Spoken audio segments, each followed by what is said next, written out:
Welcome to News Center Maine's first Voice of the Voter candidate debate. The focus of Wednesday's debate, specific solutions. Solutions to some of the many challenges that the next governor of Maine is going to face. Among those challenges lies the state's economy. This budget has grown $6.44 billion under Mills. Bobby Charles, like many on that stage, wants to cut spending and taxes, dismayed by the direction of the state's budget. It's reckless. It has crashed this economy. Cutting income and property taxes were both on the table. To account for that, Robert Wessels called for a hiring freeze. We also need to create work requirements for anybody receiving Maine care and end government help for non-citizens. Some called for a widespread defunding of the Department of Health and Human Services. Owen McCarthy proposed a more measured approach to help Mainers on welfare. So if they work a little more, they can get 80% of the benefits, 60% of the benefits. Step off of that, it's a win-win. A state report shows Maine is 80,000 homes short of what it needs. Real estate developer David Jones says he is the man to build them, and he'd start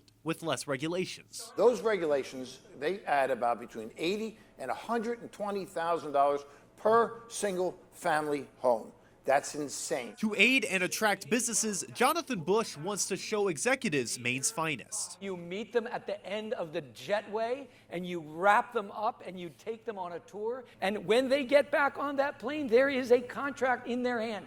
On the topic of energy, somewhat breaking rank from his Republican colleagues, Ben Midgley was more sympathetic to the green economy. I'm fine with renewables as long as they don't do it on the backs of Maine ratepayers. You've got $200 million a year that we're paying in stranded costs for this connection. Throughout the hour-and-a-half debate, the seven were exceptionally critical of Democrats. It's like a greatest hits album of crazy Democrat ideology. But Garrett Mason stood out, calling for tempered expectations and rhetoric, given the possibility for split state control. I'm going to fight for a Republican legislature every single day. But even if we don't, we have to have somebody with the experience to go through and navigate that and get it done anyways. These seven candidates will face off again at the ballot box in less than a month on June 9th. In Portland, Christian Harsa, News Center, Maine.